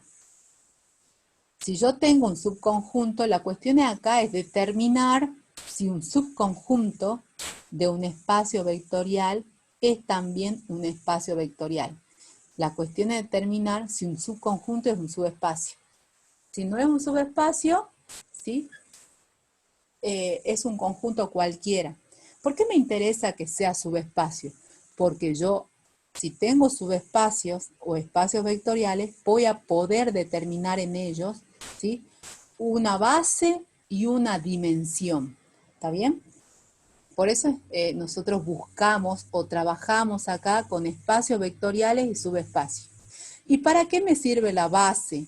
Y bueno, una base me sirve para determinar un sistema de referencia. ¿Se entiende? Para eso me sirven los espacios vectoriales. Yo ¿sí?, con los espacios, a partir de los espacios vectoriales puedo determinar una base. Y si yo conozco una base, puedo a partir de esa base, ¿sí?, escribir un vector en función de los elementos de esa base, ¿sí? Y si yo tengo una base, puedo determinar un sistema de referencia, ¿sí? Para eso me sirve. ¿Quedó claro, chicos, esto? ¿Sí? Más que nada son definiciones, teoremas importantes. Acá no demostramos el teorema 2. Utilizamos simplemente el teorema 2, ¿sí? Entonces, si una de las condiciones del teorema 2 no se cumple, entonces el subconjunto no va a ser subespacio de un espacio de B. ¿Está bien? No va a ser subespacio de B. ¿Está bien? Otra cosa, esta condición que mencionamos acá es muy importante porque si el subconjunto no es subespacio, ¿sí?, entonces no voy a poder determinar base y dimensión, ¿sí? Eso es lo que vamos a ver luego. ¿Está bien? Entonces, esto es muy importante. Entonces, yo no voy a hacer todo, no voy a utilizar. Ahora, si no contiene el vector nulo, no tengo que probar ni esta condición ni esta otra condición, ¿sí? Uno rápidamente puede decir que ese conjunto o subconjunto que a mí me dan, ¿sí?, no es subespacio si no contiene el vector nulo. Por eso decimos que acá es una condición necesaria, ¿sí?, pero no suficiente. Por ejemplo, vamos al ejemplo este 2. Yo estoy acá trabajando con este espacio vectorial, ¿sí?, el espacio vectorial de las dos duplas, R2. Definimos, ¿sí?, un subconjunto de este espacio vectorial, del plano. El conjunto formado por los pares ordenados XY perteneciente a R2 tal que y igual a X cuadrado. Fíjense acá, esta es la condición que a mí me dan. Si yo miro bien esto, automáticamente en mi cabeza viene una interpretación gráfica. Porque si estoy trabajando en R2 y en R3, sí puedo interpretar gráficamente, ¿sí? Entonces, fíjense que acá el conjunto T es un conjunto de elementos de puntos, ¿sí?, que verifican esta igualdad. Esta es la ecuación ¿de qué? De una parábola abierta hacia arriba, ¿sí? Entonces, el T es un subconjunto del plano, es un subconjunto de R2. Yo quiero determinar si ese subconjunto es un subespacio o no. Fíjense que el vector nulo sí pertenece a ese conjunto. El vector nulo sí pertenece al conjunto. Y a pesar de que el vector nulo pertenezca a este a este subconjunto, yo puedo afirmar que este subconjunto no es subespacio. ¿Por qué? ¿Sí? Fíjense, nosotros podemos dar una interpretación geométrica para que se entienda. Entonces nosotros decimos, bueno, el conjunto de puntos, ¿sí?, T, que verifican esta igualdad, es decir, que pertenezcan a la parábola, todos estos puntos, infinitos puntos que pertenecen a la parábola, ¿sí?, son elementos del subconjunto T. T es un subconjunto del plano, ¿está bien? Entonces, el vector nulo, ¿pertenece a ese conjunto? Sí, por lo tanto, puedo decir que ese subconjunto T es no vacío, por lo menos, al menos lo contiene el vector nulo. Entonces la primera propiedad se está cumpliendo. ¿Quién no se está cumpliendo acá? La segunda propiedad. Fíjense que si yo tomo un punto de ese conjunto, por ejemplo el punto 1, 1, el 1, 1, ¿verifica esta igualdad? Sí. 1 al cuadrado es igual a 1, sí. Entonces, el punto 1, 1 o vector de posición. ¿Cuáles son los vectores de posición? Aquellos vectores cuyo origen coincide con el origen de coordenada. Ese punto o este vector de posición es un elemento del conjunto T. Tomo otro elemento del conjunto T, el menos 1, 1. Si yo sumo estos dos vectores, la suma me va a dar este tercer vector. Seguramente, acá yo estoy utilizando la regla del paralelogramo para sumar, ¿sí? Entonces, sumo estos dos vectores, este con este, la suma me da este vector. ¿Qué coordenadas tiene este vector? Tiene coordenada 0, 2. Pero el vector 0, 2 o el punto 0, 2, ¿verifica esta igualdad? No, no verifica esta igualdad. Si x vale 0, y vale 0, ¿está bien? El punto 0,2 podemos ver gráficamente que no pertenece a la parábola. Por lo tanto, ¿la suma es cerrada? No, la suma no es cerrada. Entonces, esta interpretación gráfica me muestra, ¿sí?, que la segunda condición no se está cumpliendo para este conjunto. ¿Se entiende? Eso es desde el punto de vista de la interpretación gráfica, ¿sí? Desde el punto de vista gráfico. Veamos la interpretación analítica. Entonces, vamos a las condiciones del teorema. Entonces, vamos a emplear el teorema 2 para corroborar lo concluido geométricamente. Entonces, el vector nulo, ¿verifica la condición de T? Sí, la verifica. ¿Sí? 0 igual a 0 al cuadrado, sí, porque por lo que el vector nulo pertenece a T, es decir, T es distinto del conjunto vacío, lo que les decía, ¿sí? Al menos lo contiene el vector nulo. Pero el hecho de que el vector nulo esté contenido en un subconjunto no me garantiza, ¿sí?, que ese subconjunto sea un subespacio. Pero si no pertenece, automáticamente puedo decir que no es subespacio. Si pertenece el vector nulo al subconjunto, no puedo decir nada todavía. Tengo que verificar las otras dos condiciones. Entonces, vamos a tomar, como yo ya sé de entrada que esta parábola, que este conjunto, perdón, que el conjunto T, ¿sí?, no es un subespacio porque lo vimos geométricamente, ¿sí? Después vamos a dar una generalidad. Lo que hacemos es tomar un contraejemplo para mostrar que la segunda condición no se está cumpliendo. Entonces, nosotros tenemos que tomar dos elementos de S, ¿sí?, y concluir que la suma no pertenece a S. Entonces, tomamos dos elementos de S. ¿El 1, 1 pertenece a S? Sí, porque verifica la ecuación igual a x cuadrado. ¿El menos 1, 1 pertenece a S? Perdón, ¿pertenece a T? Sí, porque verifica la condición igual a x cuadrado. Pero la suma me da el vector o punto 0,2, ¿sí? El vector de posición o punto 0,2. ¿Y el 0,2 pertenece a T? No pertenece porque no verifica la condición de T. ¿Cuál es la condición de T? Es esta, ecuación la condición de T. Por lo tanto, puedo concluir, mediante este contraejemplo, que T no es subespacio de R2. No lo es. ¿Sí? ¿Quedó claro?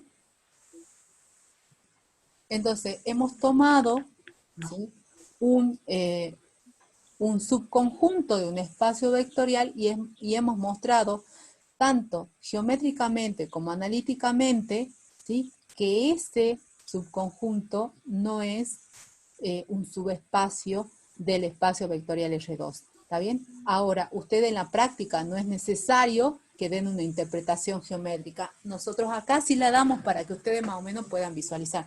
Ya que estamos trabajando en R2, ¿sí?, hago gráficos, hago una interpretación geométrica. ¿Se entiende?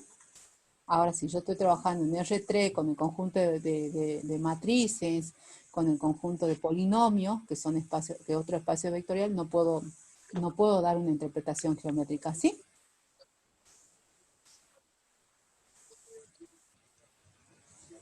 ¿Cómo supo que la suma de vectores daba un vector que no pertenece a el subespacio? Bueno, resulta que generalmente los subespacios responden a ecuaciones lineales y homogéneas.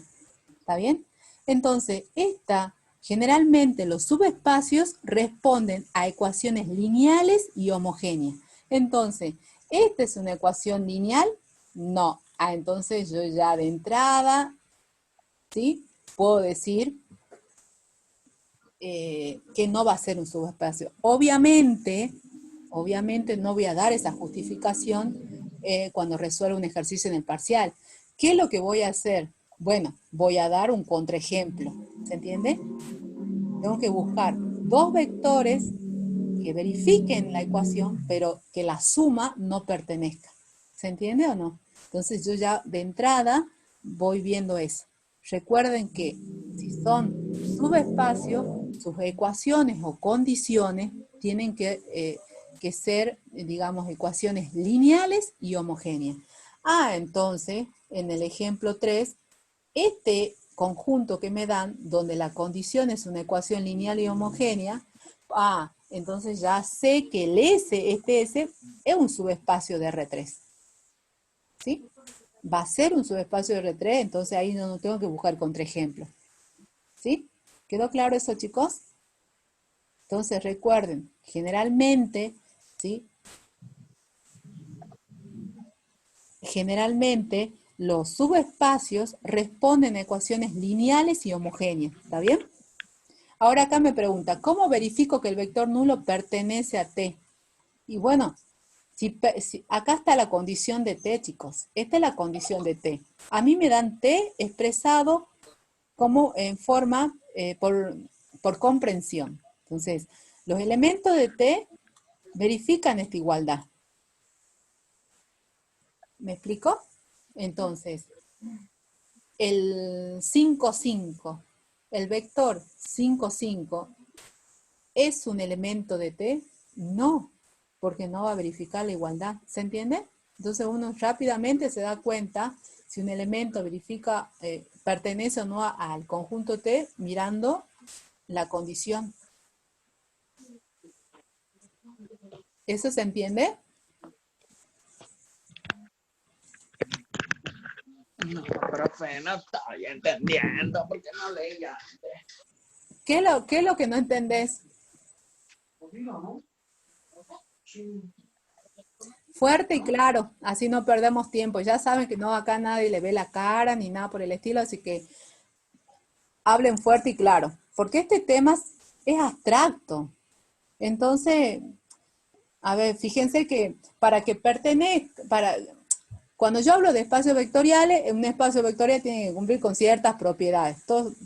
¿Sí? Ahora la pregunta es, ¿un subconjunto es un espacio vectorial más pequeño dentro de otro? O de forma equivalente podemos decir, un subconjunto es un subespacio de un espacio vectorial. Y bueno, para que lo sea, tiene que cumplir estas tres condiciones del teorema. ¿Sí? ¿Está bien?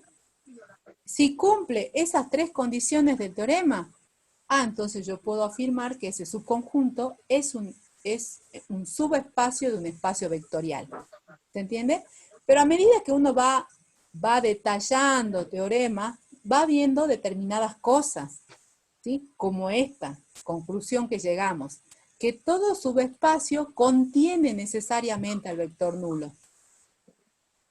¿Está bien? Entonces, esta proposición me ayuda a determinar, ¿sí? O a mostrar rápidamente cuándo un subconjunto no es subespacio.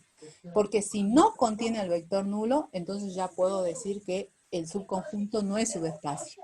Por eso es una condición necesaria. Pero si lo contiene el vector nulo, no puedo decir nada. Y acá nosotros vemos un ejemplo. Fíjense que acá el vector nulo sí pertenece a T, pero ese hecho no me garantiza que T sea un subespacio. Porque en este caso particular, mediante esta interpretación geométrica que hicimos, lo que no se está cumpliendo es que la suma en T sea cerrada. ¿Se entiende? Entonces, ¿cómo doy el contraejemplo? Bueno, acá vamos a emplear el teorema para corroborar lo concluido. Entonces, el vector nulo, ¿pertenece? Sí. Primera condición que se verifica. Y la segunda condición no se va a verificar. ¿Por qué? Porque nosotros ya vimos en la interpretación geométrica que no se verifica. ¿Está bien? Entonces, vamos a tomar dos vectores del subconjunto T, ¿sí? Y vemos que la suma no pertenece a T, por ende, ¿sí? La segunda condición no se cumple. Y si no se cumple una de las condiciones del teorema, puedo afirmar fácilmente que T no va a ser subespacio de R2. ¿Se entiende? Y otra cosa que les dije hace un momento, yo me doy cuenta que un subconjunto es subespacio, ¿sí? Mirando la ecuación o ecuaciones del conjunto, ¿sí? Mirando las condiciones.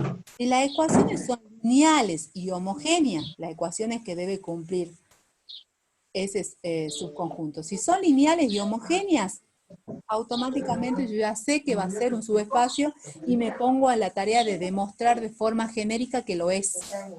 ¿Me explico, chicos? Entonces, en este caso, en el ejemplo 3, ese es un subconjunto de R3. Y yo ya sé de entrada que debido a la condición de ese, puedo pensar que ese es, digamos, un subespacio de R3. ¿Por qué? Porque la condición de ese es una ecuación lineal y homogénea. ¿Sí? Chicos, ¿pueden apagar los micrófonos, por favor?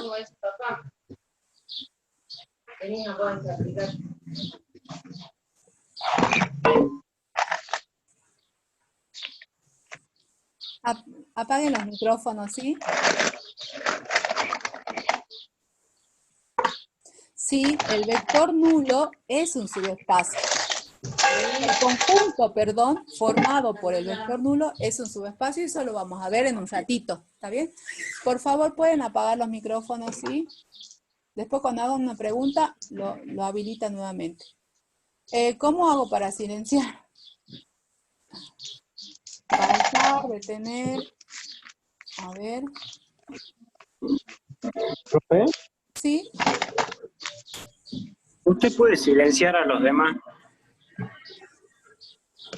Ay, no encuentro dónde. Sí, lo había visto, Donde pero no. dice participa antes que, ahí le van a aparecer las personas y puede seleccionar para que esté desactivado su micrófono. Ah, perfecto.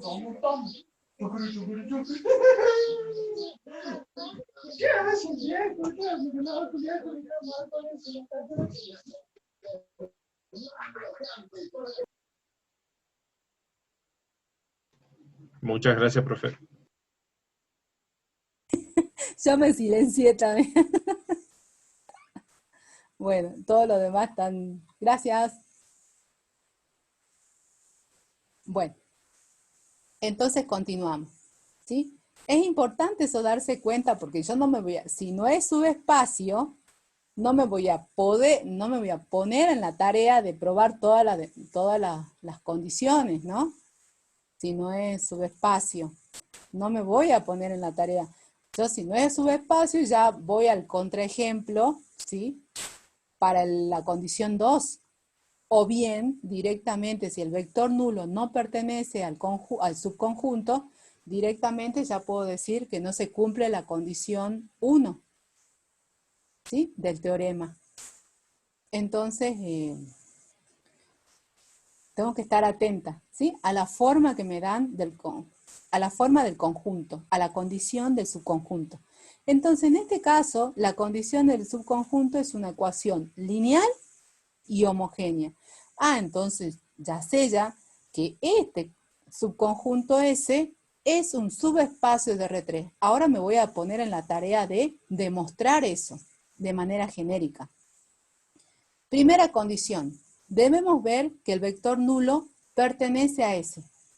¿Y el vector nulo va a pertenecer a S? Sí. ¿Cuál es el vector nulo? El 0, 0, 0. Sí pertenece, porque verifica la ecuación de S. Entonces puedo concluir que S es un conjunto distinto del conjunto vacío y se cumple la condición 1. Vamos a la condición 2. En la condición 2, ¿sí? Yo tengo que verificar que la suma sea cerrada. Fíjense, yo tengo esta implicación. Tengo que demostrar esta implicación. Tengo que tomar, por hipótesis, 2 elementos del conjunto S. Vamos a considerar 2 elementos de S. ¿Sí? U de componente X0 y 0Z0 y B de componente X1 y 1Z1. Como U pertenece a S por hipótesis, entonces tiene que verificar la igualdad. Como B pertenece a S por hipótesis, tiene que, o verifica, mejor dicho, la igualdad. Son ambos elementos de S que verifican la condición o ecuación de S. Eso es verdadero por hipótesis. ¿Sí? Yo tengo que mostrar que U más B también pertenece a S. ¿Quién es U más B? Esta terna. Y la pregunta es, ¿pertenece a S? Si U más B pertenece a S, debe verificar la ecuación o condición de S. ¿Sí? Entonces, yo lo que hago es tomar el vector U más B y reemplazar acá, en X, las componentes, ¿no?, de ese vector en Y y en Z.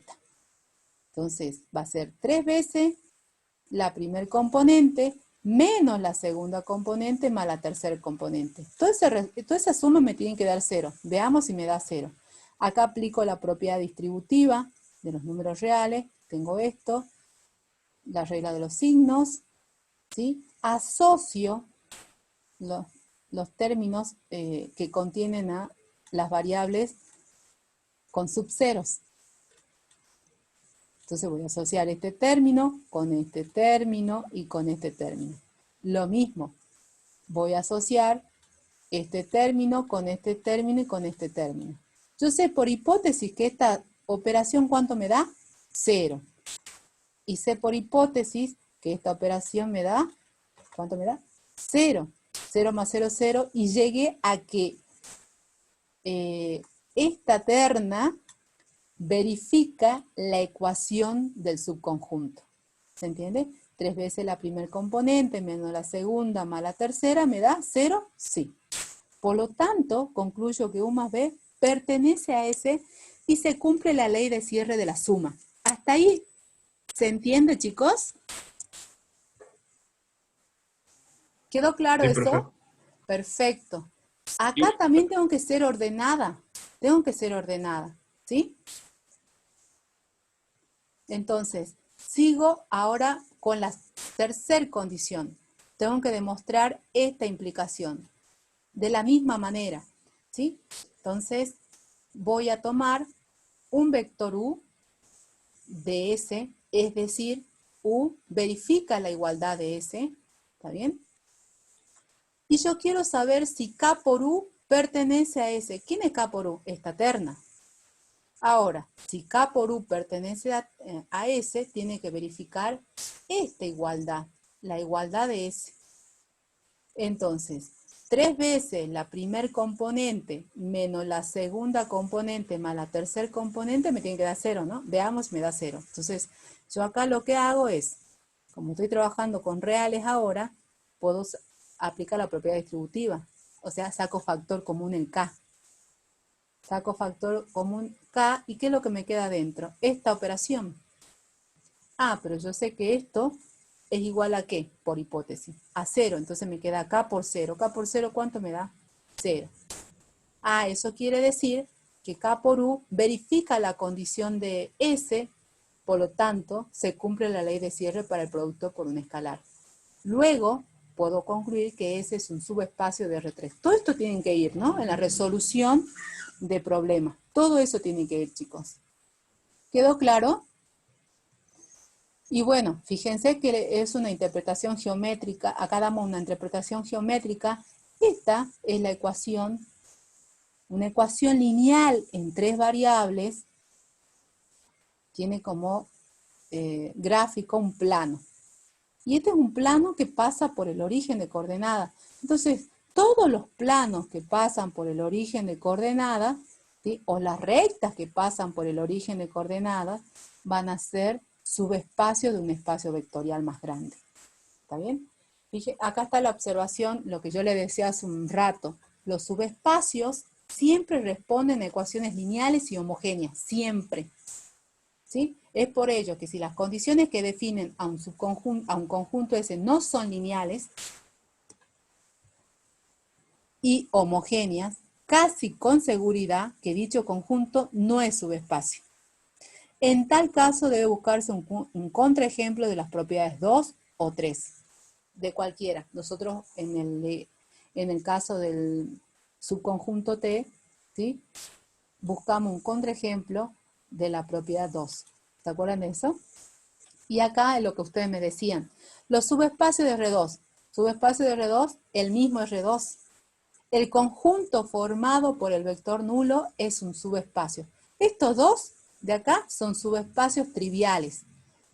Y otro caso de subespacio de R2 son las rectas que pasan por el origen. ¿Sí?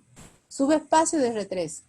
El mismo R3, porque un conjunto es subconjunto de sí mismo, y el conjunto formado por el vector nulo, en este caso la terna. Esos son subespacios triviales. Otros subespacios de R3, las rectas que pasan por el origen son subespacios de R3. Los planos que pasan por el origen son subespacios de R3. Ah, entonces, como yo sé que esta ecuación, la condición de S es un plano, y es un plano que pasa por el origen, por lo tanto, sé que ese va a ser un subespacio. Por lo tanto, me pongo en la tarea de demostrar de manera genérica cada una de las condiciones del teorema 2. ¿Sí? Sí, voy a enviar este archivo por correo. ¿Sí? No lo envié porque, bueno, por suerte no lo envié porque a medida que voy dando la teoría voy viendo ciertas cosas que tengo que modificar, ¿sí? Porque se me pasa por alto. Bueno, entonces, acá hablamos de los subespacios de R2, de R3, son ejemplos de subespacios. Este es un ejercicio también de parcial, ¿sí? Generalmente me piden en los parciales. Entonces acá me dice, determine si el conjunto de matrices simétricas de orden n es un subespacio de M a la n por n. Entonces, determine si el conjunto de matrices simétricas de orden n es un subespacio de las matrices cuadradas. O sea, las matrices cuadradas constituyen un espacio vectorial, ¿sí?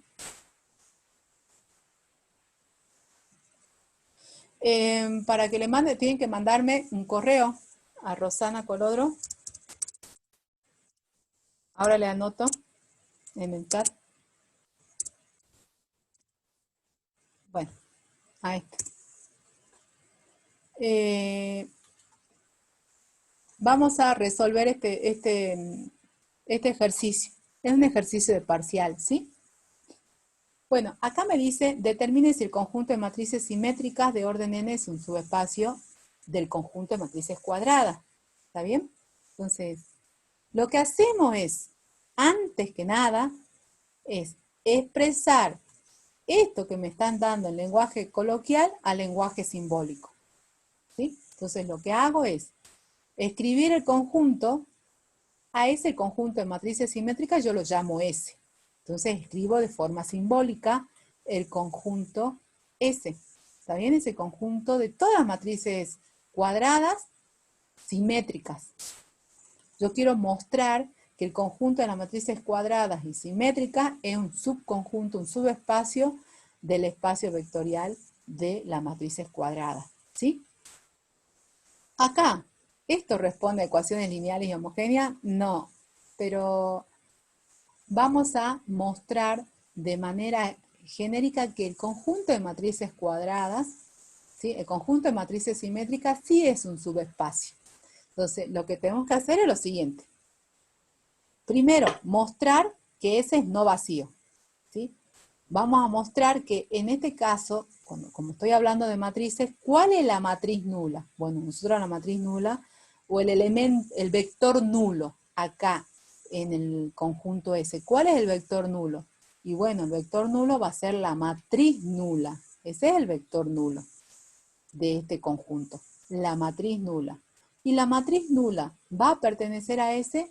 Sí, porque la matriz nula es simétrica. La matriz nula es igual a la matriz nula transpuesta. Por lo tanto, puedo concluir que S es no vacío. Por lo menos lo contiene la matriz nula, ¿sí? La segunda condición, ¿sí? Ahora yo, como estoy trabajando con matrices, voy a adaptar la implicación, ¿sí? Nosotros a las matrices la denotábamos con letras mayúsculas A, B, C, D, ¿sí? Entonces utilizamos esas letras, ¿sí? Para denotar los elementos de S y también la implicación. Entonces vamos a tomar dos elementos de S, ¿sí? Yo quiero demostrar o mostrar que la suma también pertenece a S. Es decir, la suma de dos matrices simétricas, ¿es simétrica? Sí, ya lo sabemos ya. ¿Sí? Por las propiedades de matrices simétricas. Entonces, acá tenemos, como por hipótesis A pertenece a S, entonces A es simétrica. B pertenece a S, entonces B es simétrica. Quiero encontrar A más B. Entonces acá, sumo miembro a miembro, entonces acá me queda A más B igual a transpuesta más B transpuesta. Pero esto, por propiedad de matrices transpuestas, yo sé que la transpuesta de la suma es la suma de las transpuestas. Entonces acá me queda A transpuesta más B transpuesta igual a más B transpuesta. Entonces con esto concluyo que A más B es una matriz simétrica. Por lo tanto, se cumple la tesis. Es decir, la suma es cerrada. ¿Eso quedó claro, chicos? Es un ejercicio de parcial. ¿Quedó claro? ¿O hay alguna duda? Perfecto. Bueno, entonces, vamos por la tercera condición y ya son las 5:02. Debemos mostrar que el cumplimiento de la tercera implicación.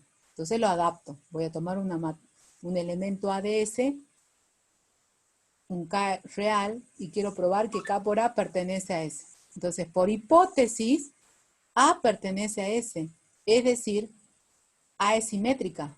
Multiplico, es decir, A cumple esta condición. A igual a su transpuesta. Multiplico ambos miembros por K. Si multiplico ambos miembros por K, me queda K por A igual a K por A transpuesta. Pero por propiedad de matrices transpuestas, el segundo miembro lo puedo escribir así, como K por A transpuesta. Y esto ya me está diciendo que K por A es una matriz simétrica, porque es la condición de matrices simétricas. Es decir, el producto por un escalar es cerrado. Luego S es un subespacio de matrices cuadradas. Fíjense que no es nada complicado y esta demostración difiere un poquito de las anteriores. ¿Sí? ¿Quedó claro, chicos? Otra de las demostraciones que me piden es que demuestre que el conjunto, esto de acá, vamos a escribir acá, esto es, demuestre que el conjunto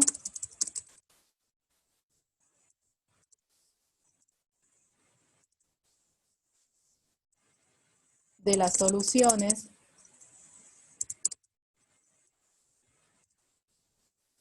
de un sistema homogéneo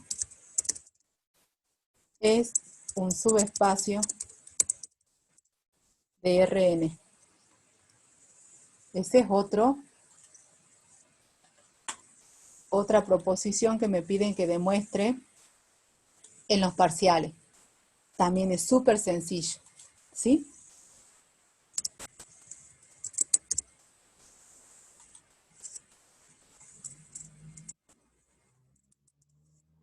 Entonces, lo que tengo que hacer es pasar eso que está escrito en lenguaje coloquial al lenguaje simbólico. ¿Sí? Entonces, paso esto que está escrito de lenguaje coloquial a simbólico y lo demuestro. Eso queda como tarea, ¿sí? No sé si lo vamos a hacer después, bueno, pero queda como tarea para ustedes. Entonces, ¿cuál sería el lenguaje simbólico? Bueno, al conjunto lo vamos a llamar, qué sé yo, S, lo que sea, y acá está formada por los vectores de n componentes que verifican, ¿sí?, este sistema homogéneo. A por X igual, como es homogéneo, igual a la matriz nula, ¿no? Ya lo he pasado al lenguaje simbólico. Y acá, este es R.